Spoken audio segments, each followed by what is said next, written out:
World Financial Group offers entrepreneurs from all backgrounds the opportunity to start their own business on a level playing field. Dr. Jana Woodhouse, receiving the WCM Wall Street Pioneer Award by the United Black Wall Street of America, Inc., is one of those entrepreneurs. I see WFG and TFA as a place where African Americans with an entrepreneurial mindset can flourish. And the bonus, we help families and serve the communities across the country. To learn more about us, go to worldfinancialgroup.com. We are the sons and daughters of the soul.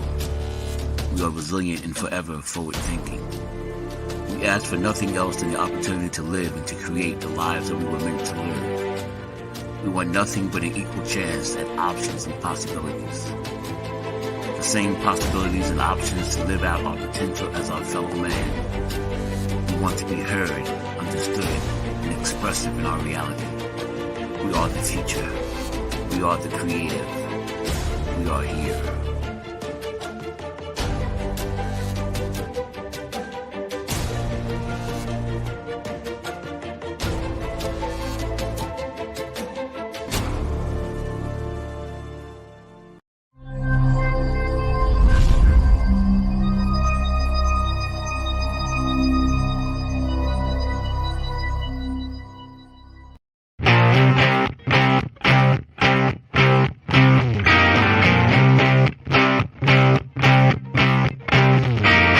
She was told that she couldn't play with the boys. She was told that they were too big, too rough, too strong. She was told to give up her dreams and move on. She was told to just be pretty, be quiet, be a lady. She was told that women had to stay on their side of the court, stay in your lane. Playing and competing with men wasn't the same. She was told that men and women would never be equal. Dreaming like that would only be linked to your mind, to your soul. She never listened. She knew that their thinking was old. She is magic. She is the definition of spirit. She is what champions are made of. She is now.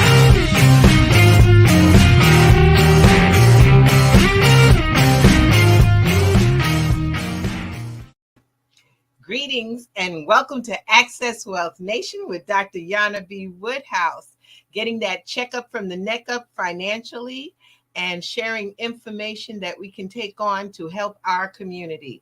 The Black and Brown community is our focus, but everyone can afford to have some financial literacy. We say there's about 66% of Americans in this country do not understand something as simple as compound interest. So we're here to enlighten, make a difference. You know, my words are, if you know better, you'll do better. And so we've got some special stuff for you today to talk about. But of course, I'm going to lead off with the book, How Money Works, Stop Being a Sucker. And you know why we say a sucker? I had someone today talk to me and said, wow, that's some deep, I'm a sucker. And I said, but you can be a smarty, you know, because if you just take the book, read the book, and it's How Money Works, Stop Being a Sucker. All you got to do is send me an email at anajenterprisesinc@gmail.com and say, I want the book, and make sure I have an address, because this doesn't serve any good, because this is not an ebook. This is a full-fledged book that will take you about an hour to read. It took me an hour and 10 minutes. I read a little slower, but it's a wonderful book to learn the basics of how money works, and then take yourself on to the level of having yourself have a plan. You know, if you have a plan, then you're definitely not trying to fail. But if you don't have a plan, you probably are working towards failure. We don't want to do that. Hey, Sandy, welcome. And I'm going to see you soon, I hear. Okay. And if you'd like a free financial analysis, to know where you are and where you'd like to be, and with no obligation at all, just to have a plan, you call 646-375-2121 and let us know that you would like to get a free financial analysis. Again, no obligation. Knowledge is power, but action is queen. And why I say that, we have Women's History Month, so we can really queen it up, but I'm not doing queens today. I got some powerful men to assist me today. We know that there is a racial wealth gap. Last year we talked about it. Um, I've seen it all over the place. The question is, we know why, we know what it is, but the key is to be in a position where we can solve it and have some solutions. You know, if you're not acting upon it, once we give you all of this information today, something's wrong with you. You want to stay in the doldrums. We can't continue to blame other people for our community and the problems that go on in our community. I have people who listen to the show. It's very interesting. Most people watch the show after it's gone off the air. A lot of people do. And that's every Thursday at 6 p.m. We're here giving you information to help you embody yourself and to allow you to change your life. You know, if you change your financial literacy, you can change your life. Anything is possible. So that being said, I'm not going to take a lot of time talking and chit-chatting with you. I'm going to bring on my guests because we got a lot to share. So my first guest, and I'm going to let them introduce themselves because I always introduce them and I don't give them all the stuff that they need to. These are some powerful, powerful, powerful men in our quest to bring financial education to our community. You know, they've got all the accolades and all the licenses, but their mission, you know, it's one thing when you have a mission and you're in it by yourself, or a crusade and you're in it by yourself. But I'm not in this by myself. I've got these two powerful men by my side. So I see them, but they call them, I'm sure one's going to laugh at me. I'm going to say my wingmen. I'm picking up terms from them. But first I want to bring on my brother from another mother, Mr. Selwyn Farrell. Awesome. Good evening. How you doing, sis? Welcome to Access Wealth Nation. And if you'd be so kind as to tell a little bit about yourself, how many years you've been in this industry and how wonderful it is that I get to work with you. Wow. Well, you know, I'm not keeping track, sis, but I've been in the industry well over 24 years now. I was fortunate enough to serve in the Marine Corps. And thank you so much. And it was an honor. And while in the Marine Corps, we had what we call MCI courses. I had took a course called Math for Marines. And that Math for Marines led me to a journey, not down a yellow brick road, but to some folks that introduced me to some money principles, the rule of 72, time value of money. And it really changed my life. And I've been passionate for the last 24, 25 years, just sharing simple principles and behaviors that we as a people, and when I say a people, I'm covering all ethnicities in America, we need to practice on a daily basis, on a weekly basis, on a yearly basis, in order to see the difference in our family lives and so-called break those generational curses. But that's what I've been doing, and I'm telling you, it's fun watching the lights go on when people get it, you know. But I'm excited. I'm excited to be here. It's definitely an honor and a great privilege to share this airtime with you. Thank you. I appreciate it. And you are in Orlando, Florida.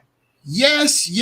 Originally, well, I'm from the island of Trinidad, migrated to New York in 1970, and, went to high school, went to City College, went to the Marine Corps, and stayed out on the West Coast until 2006, and then decided I needed to be in a place that had similar climate to the island. And the closest thing we had was Florida here in the States. So here I am, and I'm loving every moment of it. And every winter I do really think about you guys. Still love you guys, but I'm not pushing any snowblowers down here. So I'm Yeah, having a y'all don't blast. let me forget that. Yeah, I promise. I promise I won't. Promise I won't. You know. Okay, brother. I am so thankful for having you here. And so my next guest is another brother from another mother. And a mother who is really, I counted, she hit the centennial, which I think is phenomenal, So he's got some strong blood in his veins. And so I'd like to introduce to Dr. James Wilkerson. There you go. Show in Florida. Yeah, got to represent. Rattlers, we strike, and strike again. And so just James, a little go ahead. little bit about myself. Born and raised in Mississippi.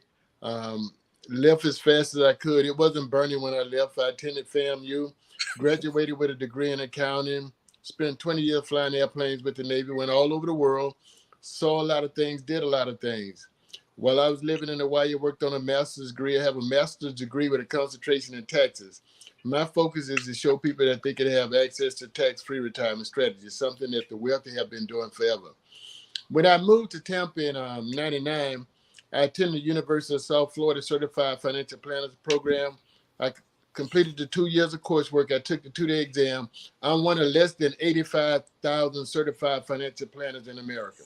Now, I want you to get the magnitude of what I just said. There are less than 85,000 in America. Less than 2% look like me. And when you do the math that there are 350 million people in America, you could truly understand why I say I am one in a million. And so my mission, after sitting in the class, being the only person of color in the class with about 40 people, I determined I was going to be a snitch. Everything I learned about money, I was going to go tell to everybody who's willing to hear what we had to say. So my mission is to help 1 million people who are Black and brown get down with being millionaires. So that's my focus, and that's what I'm working diligently to do every day of my life. I love what I do. I have fun doing it. And obviously people can see that I'm the baby in the bunch when they hear your story, your years of experience, 7 years of experience. Here I am 17 years young in the business. So that's my story. I'm sticking to it. Thank you so much. You see what, audience, I'm telling you, it is a pleasure to work with these gentlemen. They keep me on point. They tell me about Florida. But anyway, you can have two homes, in different places, but they also are passionate, just like you hear every week from me about how I wanted to have some camaraderie to let y'all see that there are people out here who love and adore and want to change the scope of our economical situation in our communities, the Black and brown community. I'm not leaving anybody out. It's like there's another brother I have from another mother, is Sean Rochester, who said, we're not trying to boycott businesses. We just trying to stop people from boycotting our businesses. So that's being said, we all know that there is a serious racial wealth divide. And to let y'all know the magnitude of it is that if we caught up to what other people, sometimes we call them vanilla folks, we sometimes call them the white folks, whatever, if we want to catch up to them, it would take 207 years to catch up. But to really paint the picture, not catch up economically to them when they get that 207 years back, to catch up to them now, where they are now. So we got a lot of work to do. And we need people who have that passion to make a difference and to create generational wealth. And so to do so tonight, we can talk about the problems. We know there's economic problems in our community. And we're going to cover these 7 basic problems that we are not addressing and not paying attention and don't know about, but also giving the solution. So we're going to start first with the financial education. Now, y'all got a choice who wants to chime in, but what is your thoughts about financial education and what can people do to become financially educated?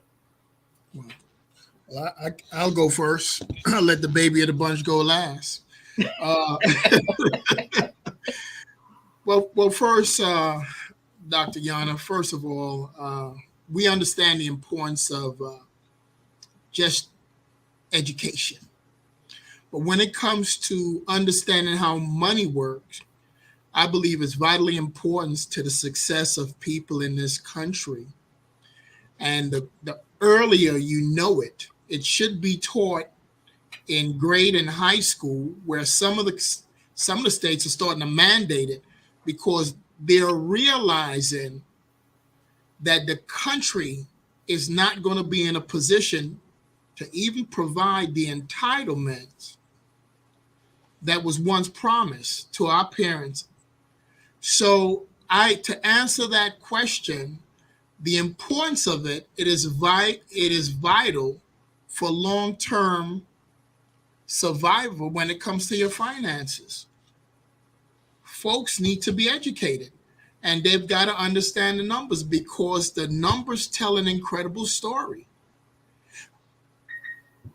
People have to read important documents that they receive. Social Security's been warning us. They may be utilizing words as insolvency. We've got to get the memo. People have to understand that. I believe people are so caught up in things that they put this education on the back burner. And here we are. We're saying it's not a state of urgency, it's a state of emergency.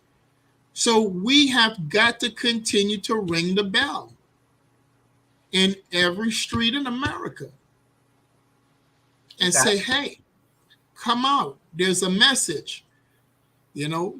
So that's my take. Go ahead. I got you. And James, I'm going to ask you this question is that we in our community have been really taught to shy away from the numbers. Math is like a foreign entity. People say that they don't know, they don't like math.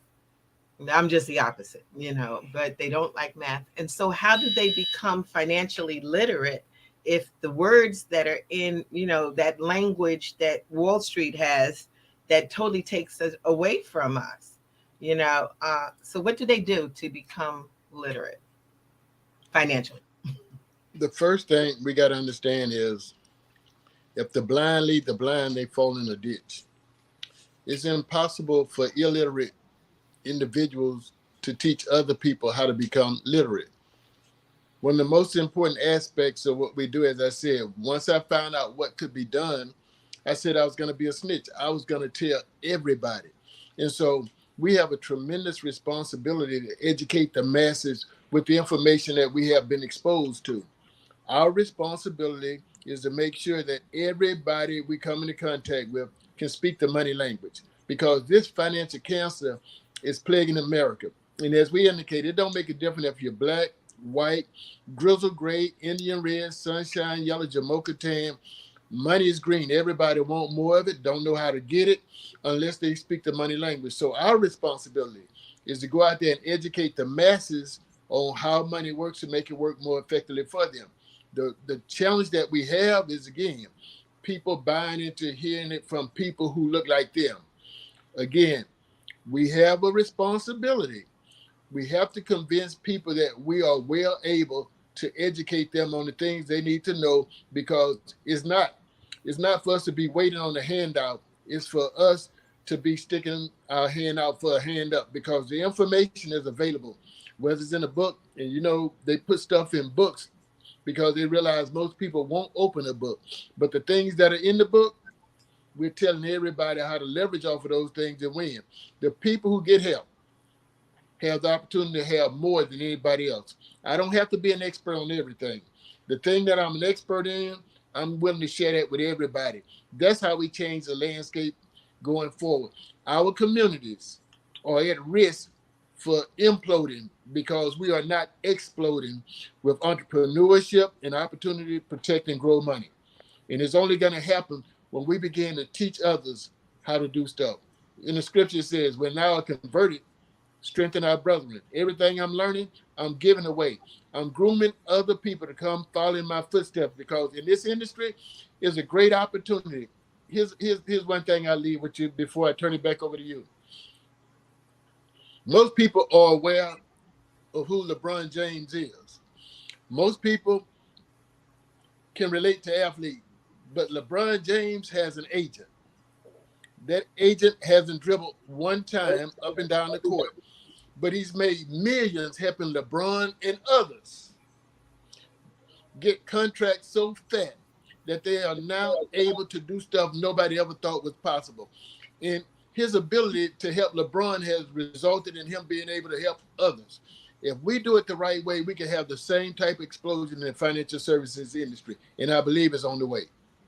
Oh, yes, I feel it desperately. A matter of fact, I'm glad you mentioned that, because one of the reasons why I got into this industry as deep as I did was because there was a financial advisor for Michael Jordan on the CNN station back in those days. And he stood up, little short guy, blonde hair, and said, I don't know how to dribble a ball. I don't know how to dunk one, but I know I get 1% of everything he makes. That's what I said. Well, all I want to do is be in that position. 1% is fine for me, but that was one of the things I was like, wait a minute. And he don't have to hurt his legs and be all messed up being a financial advisor. And he was able to get 1% of everything that Michael makes. And I think still to this day, he's in that position. We just need to make sure that we have more people that look like us in that position, So one of the other great places that we know that we have a weakness in is proper protection. Some people say it's insurance, and I don't give a hoot about insurance because I'm not leaving anybody anything. I'm spending all my money. I done heard that a lot, or why do I want to make people wealthy after I die?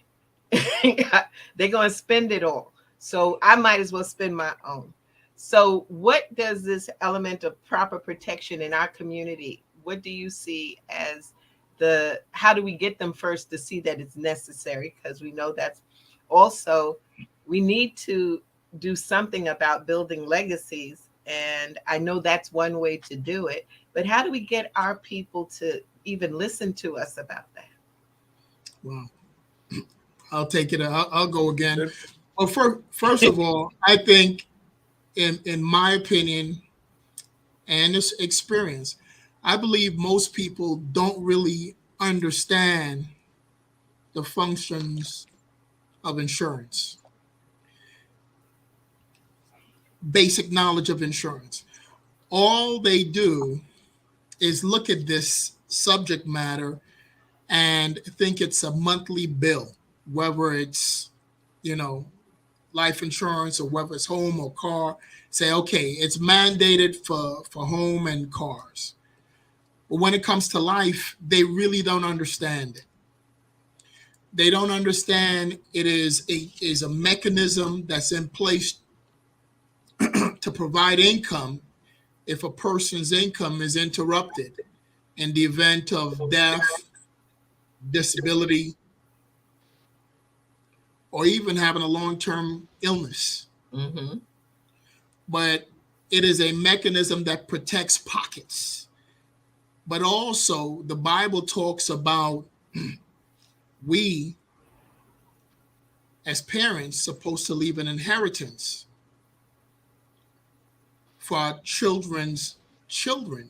Mm-hmm. And when you talk about legacy, we've got to look at it as a legacy mechanism, because it levels the playing field if it's done early enough that everyone could have a piece put in place for the next generation. And when we talk about folks that are ahead of us some 200 years, if we understand this subject that we're now speaking about, life insurance, I believe it's an equalizer,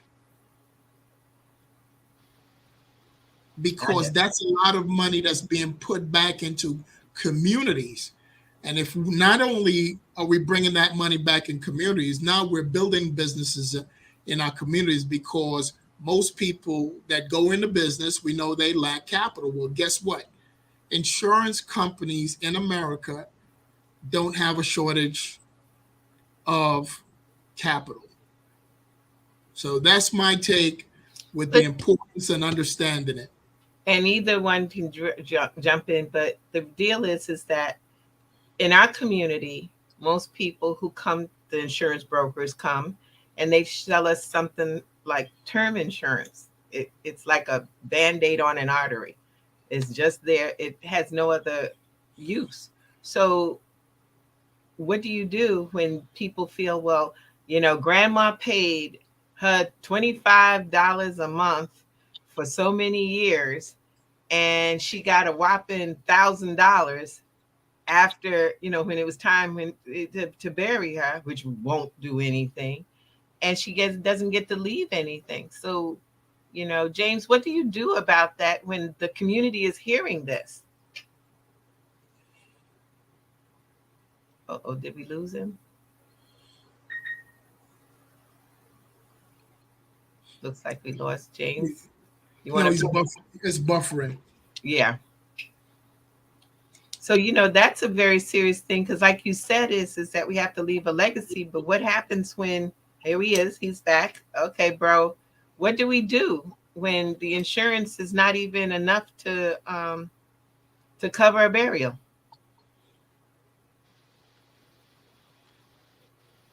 Can you hear me, James? Can you hear? I'm sorry, you broke up, ma'am. Okay. I So can the hardly hear question, you. yeah, the question was, we have people who are sold, these policies that they I'm only. having some difficulty hearing. I'm Okay. watching you also on Facebook. So Okay. if if you if you are able to hear me, Yes. if you just give me a thumbs up, I'm good to go on my end.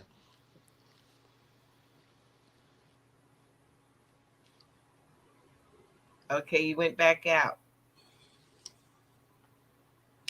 Must be the connection in that Florida area.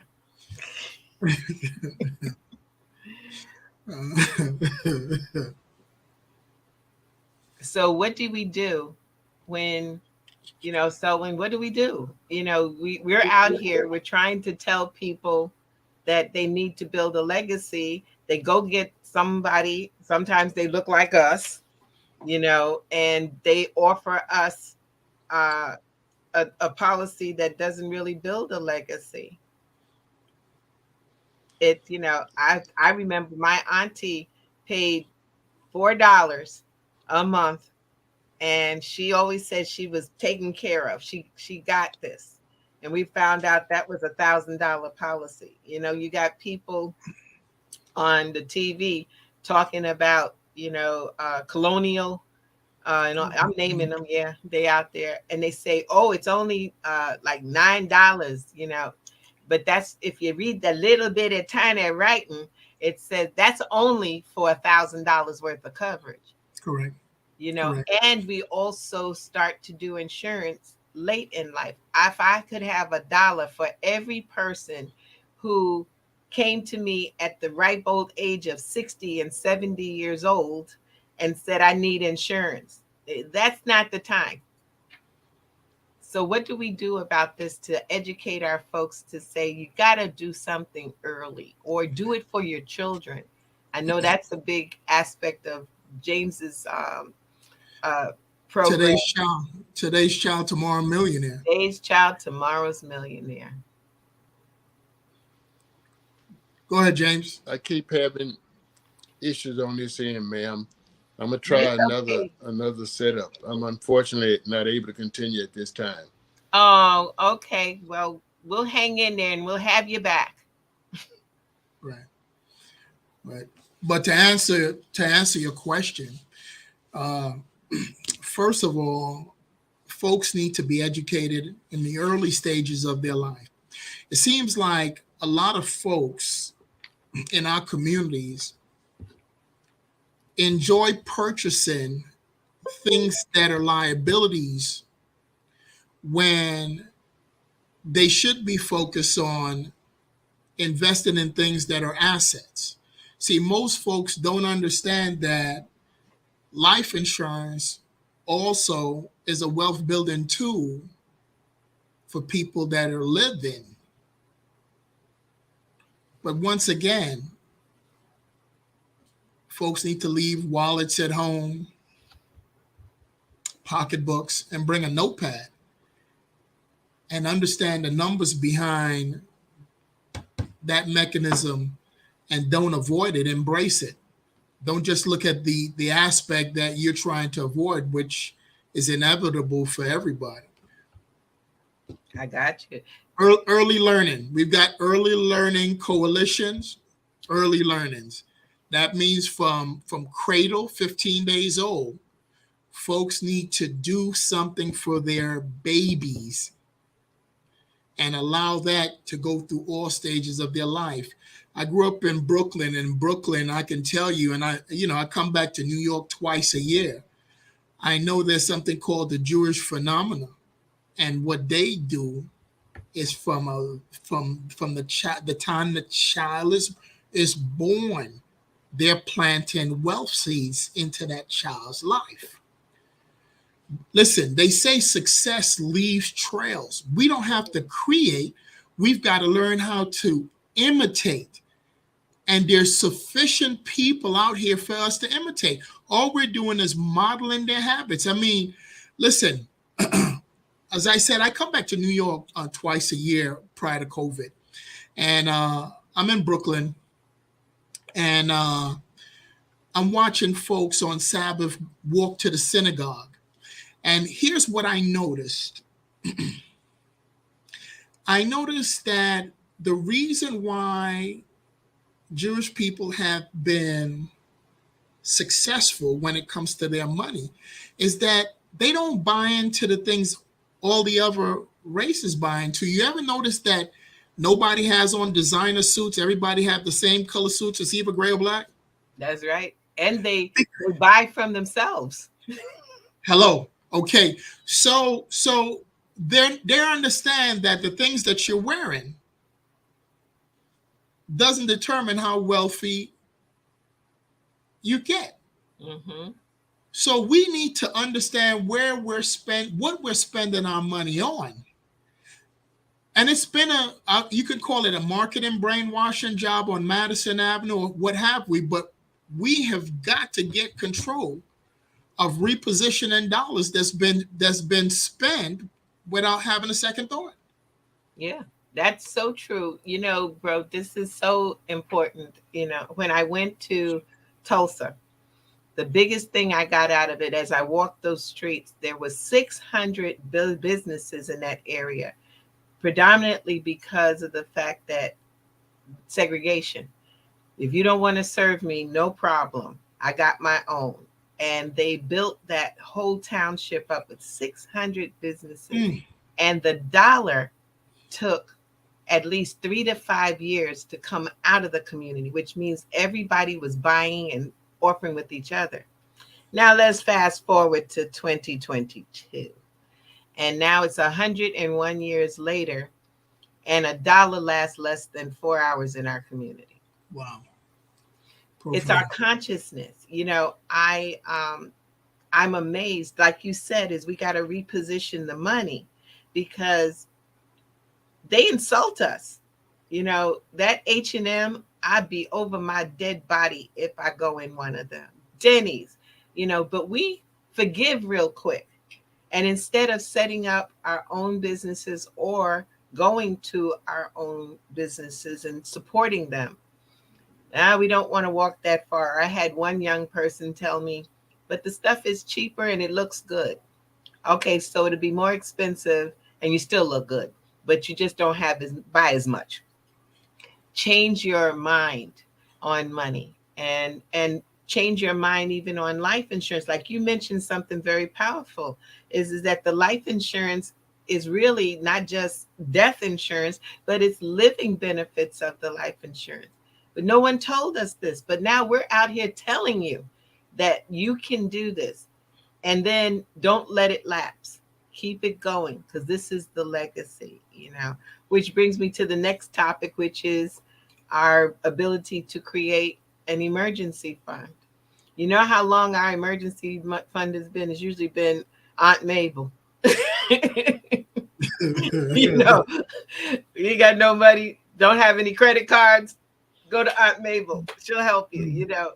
And things changed as we got along, and then we as years passed, and then we separated from each other. Like you named a few places you've been. You know, I'm a native New Yorker, and I'll probably never, well, I'm gonna see what I do. I'm never, they say never. Right. But the thing is that how important is an emergency fund? Wow. Well, here's what I do know.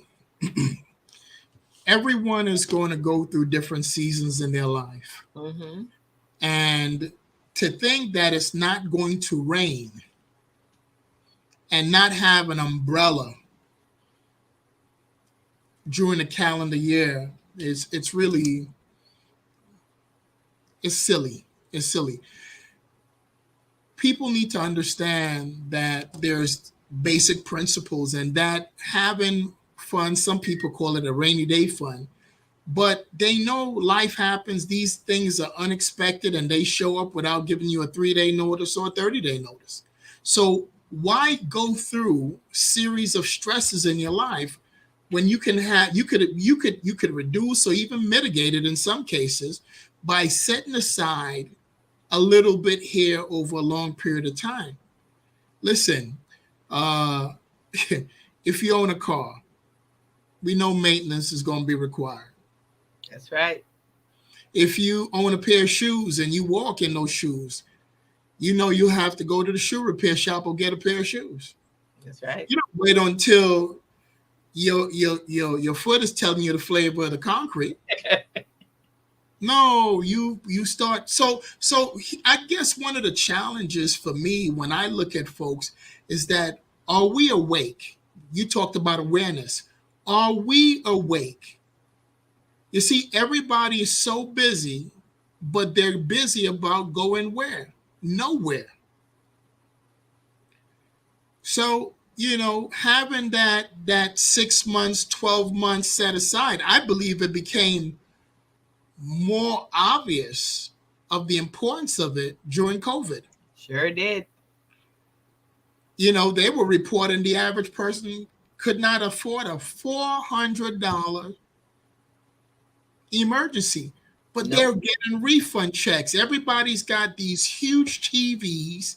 They've got the latest gadgets. I mean, Apple is just loving it. They've got the 1, the 2, the 3, the 4. They're up to 13 now. That's right. But you have nothing to show for it. You've got something that's depreciating or non-existent. I have one of my clients that has grown his wealth. He's been my client for my 35 years in this business. And he got, I just convinced him to get out of that flip phone. Okay. My man. Because he was like, what do I need this for? I need to call my wife and my daughter, and anything else I can walk and wait, you know. But he has himself set up his retirement. I was so proud to walk with him and go to his final retirement review.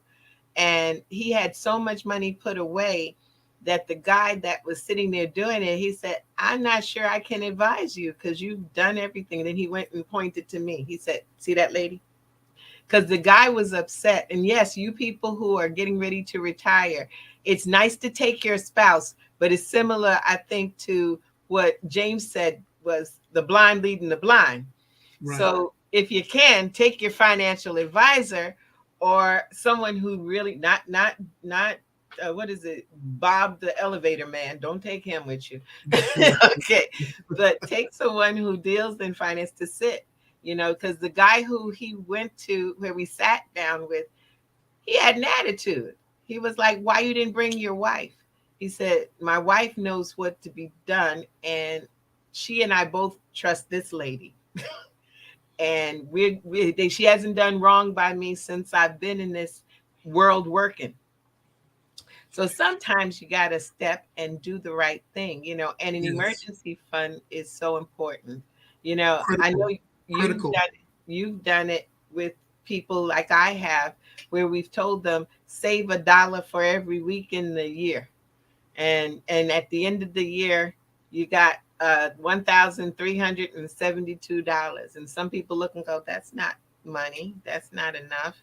No, but it's better than what you did do. We go into our households and you'll see, I bet every household has it, that water jug with those pennies in it.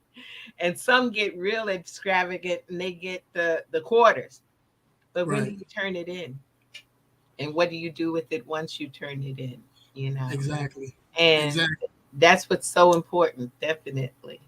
So we're going to move to the next one, which is not my most favorite. Oh, we got a question. How can we form group financial education clubs? Oh, in our community. Hmm. That that's a possibility. What's your thought, Selwyn? Well, we have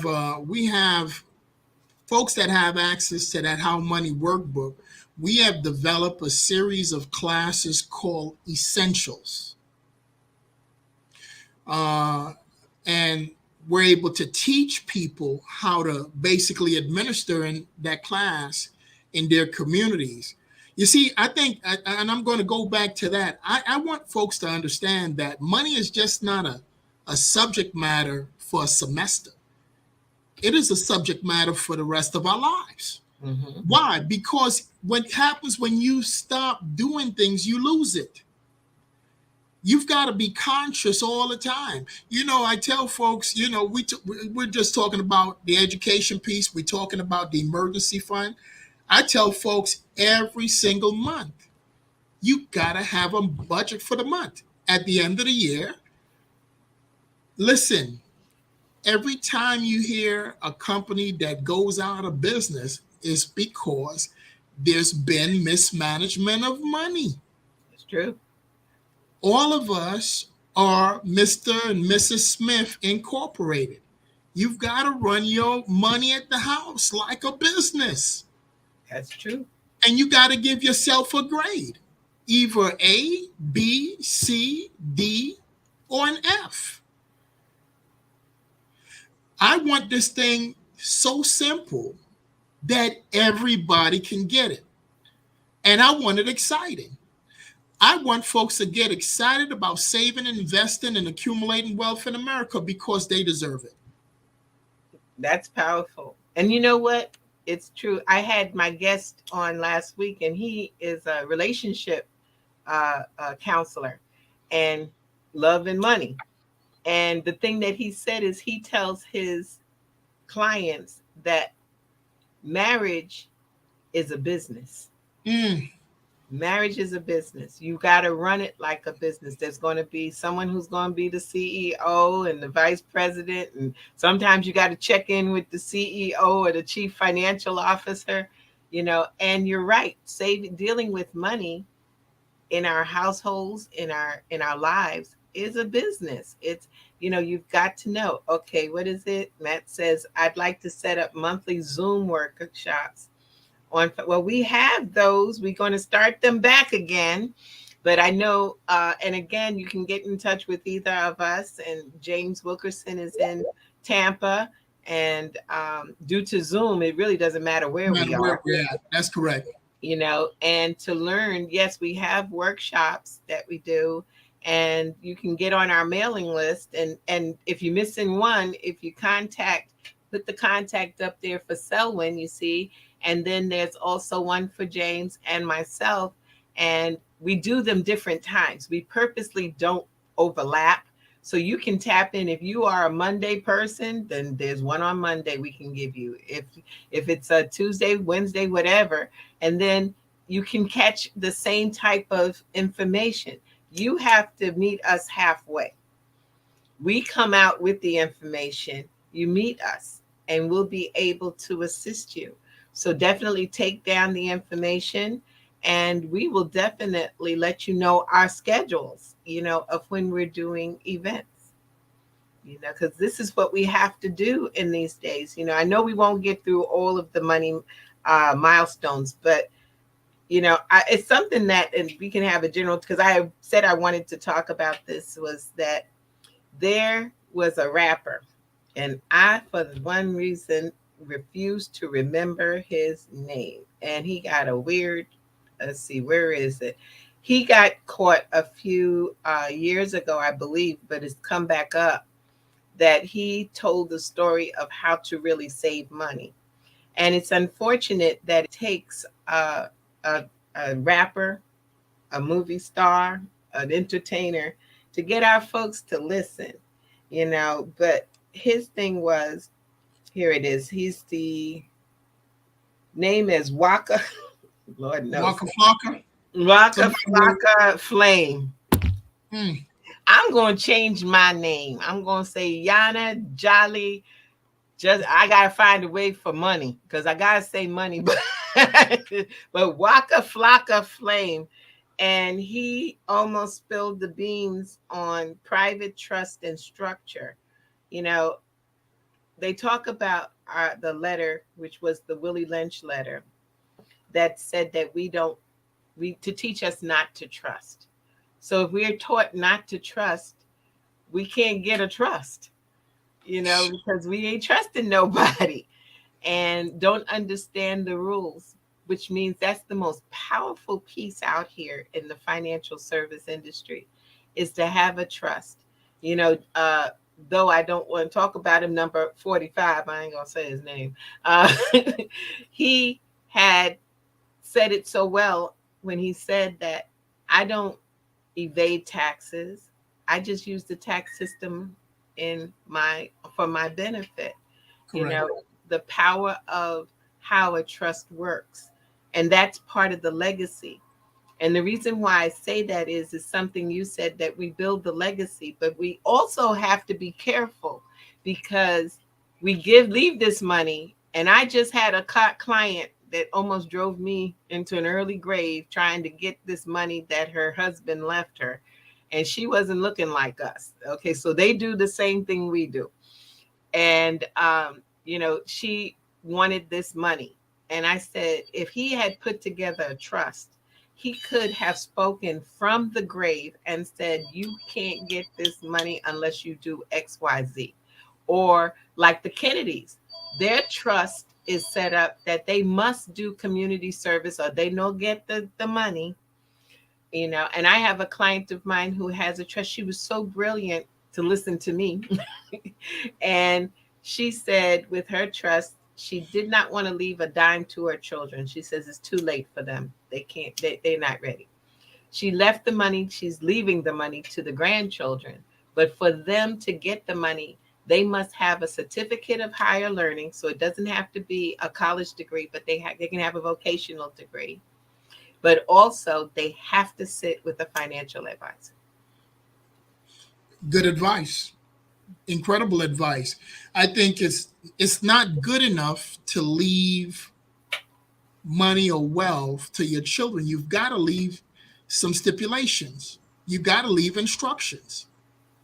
Because if they're not educated, they're going to mismanage resources that they didn't work hard for.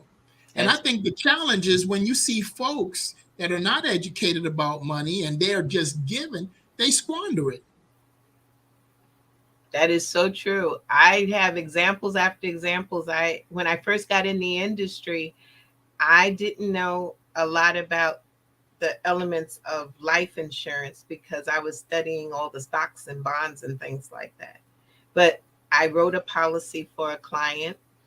And that's why today I'm not the most happiest person when it comes to accidental death, because he was on the Major Deegan. He got hit. It turned around, and we had $1 million of life insurance, but we also put a double indemnity on it. So through an accident, he would get paid $2 million, only to find out that the insurance company decided that he didn't die from an accident. He died from the heart attack. As the car was coming at him, he had a heart attack, and that's what killed him. And I was like, okay, we know. That was my lesson early, that they not necessarily, that's why they give it away all the time. You see every bank, sign up for accidental death. Well, you got to die from the accident. Well, everybody dies from a heart attack. Your heart stops, but you got to be aware that you might not get that, but you get something else. But in respects to it, why I told this story is his son inherited that $1 million. And for the longest, he thought, because we had it invested, he thought he had to come through me to get it. I went on vacation. He found out that he didn't have to have me to get that money out. And within about 4 years, he went through the whole amount of money. Wow. And not only that, but I got about maybe 5 years ago, I met his guardian, which was his aunt. And I was like, wow, whatever happened to him? He's on the cot in her basement. He ain't got nothing for it. So you've got to set up something that will guide these folks, and make them get some financial education. We just had, and I know that's what I was going to have James talk about, but I'm going to have you back on. The Today's Child, Tomorrow's Millionaire, that could have been funded by that money, that child tax credit money. That's correct. If they had just used it, do you know what kind of money you would be giving to your children by the time they retire? They, Wow. It's, sis, I think the challenge is that people believe that in order to accumulate wealth, you've got to have a lot of money. Okay, well, you can have seeds and you're able to plant and it grows into 40, 50, 60 foot oak trees and beyond, or any kind of tree.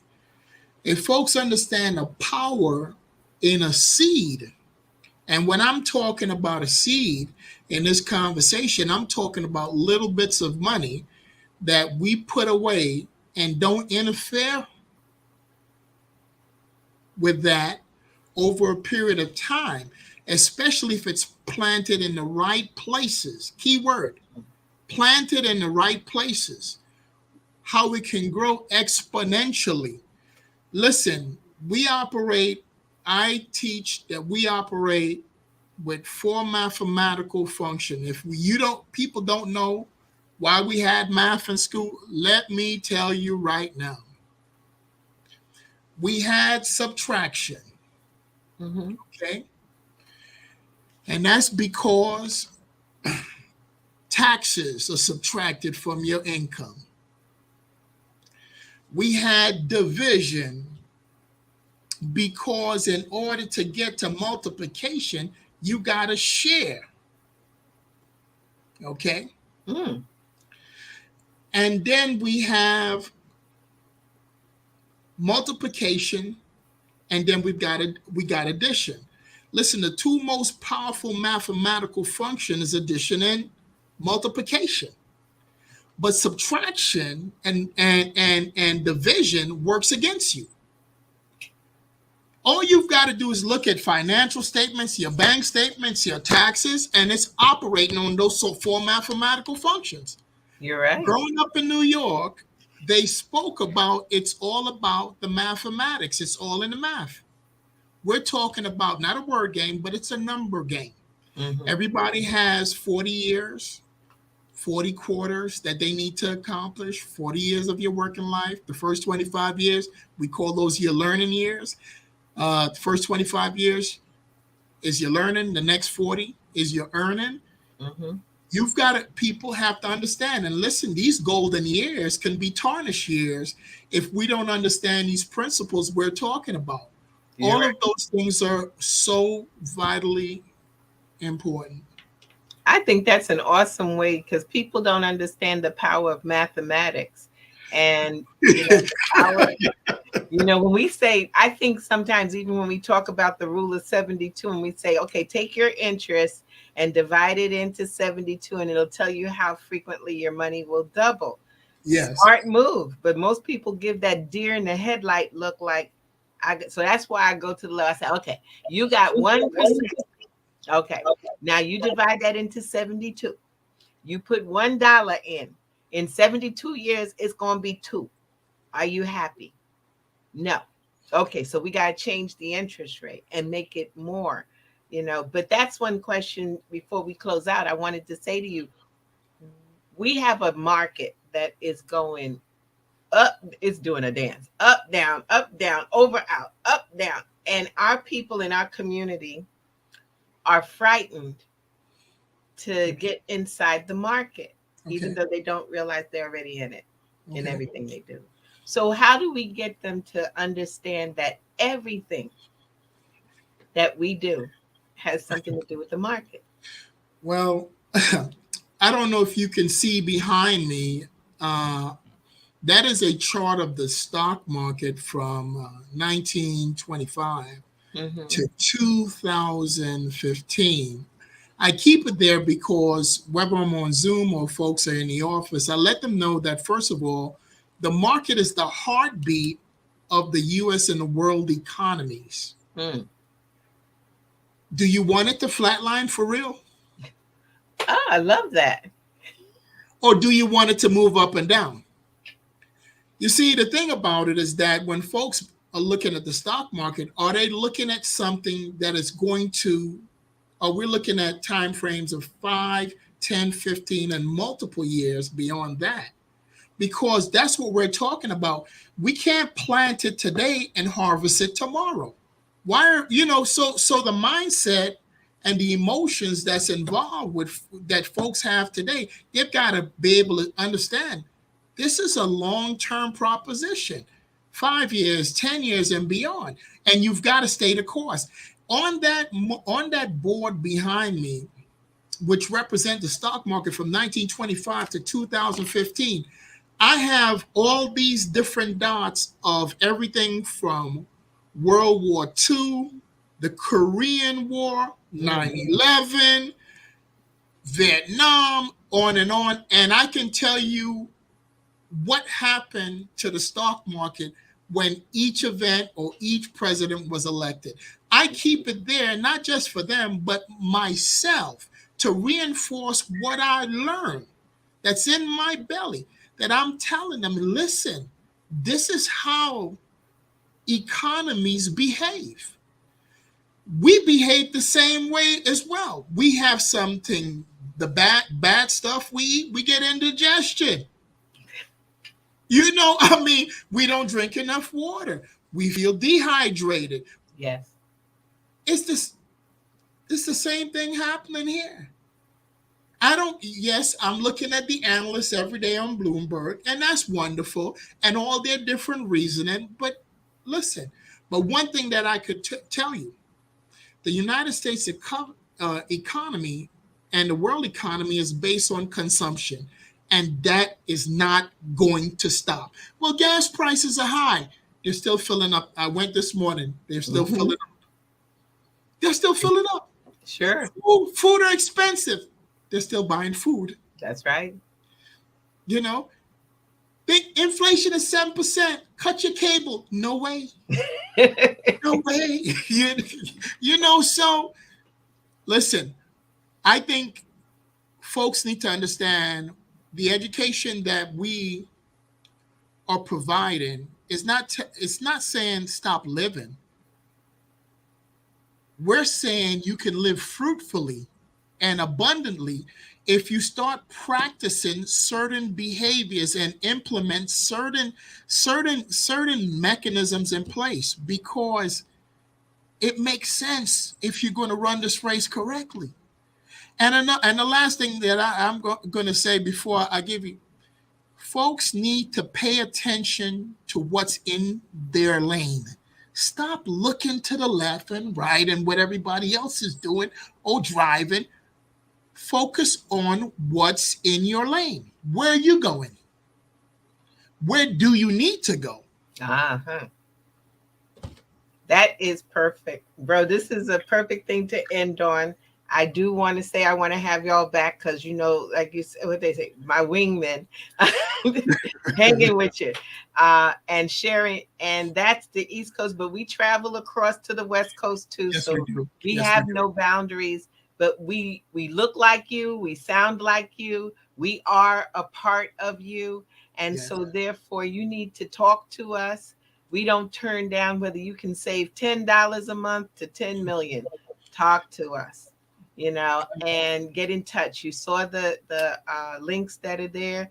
If you want to hear our programs of the classes we do, just reach out to us, and let's make a difference in our life. Selwyn, I want to thank you so much for being on Access. Thanks for having me. Thanks for having me, sis. Yes, and we got a lot to do. I feel it. We're doing it. We do. We really do. And we understand that because we understand the numbers. Folks need to understand, sit down and have a conversation with us and get the memo. That's so true. So you have a good night. Thanks again. All right, sis. And so to the audience, you're having another evening with your checkup from the neck up with Dr. Jana B. Woodhouse. And I had my guests, Selwyn Farrell and James Wilkerson, on. And we're going to keep on going and keep on making it happen. And you'll just keep joining us for our crusade and share it. Let everyone know what we're doing. And everybody have a good night and be blessed. Amen. Take care.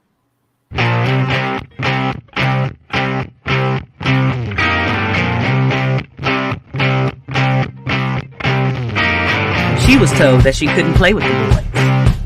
She was told that they were too big, too rough, too strong. She was told to give up her dreams and move on. She was told to just be pretty, be quiet, be a lady. She was told that women had to stay on their side of the court, stay in your lane. Playing and competing with men was insane. She was told that men and women would never be equal. Dreaming like that would only be lethal to your mind, to your soul. She never listened. She knew that their thinking was old. She is magic. She is the definition of spirit. She is what champions are made of. She is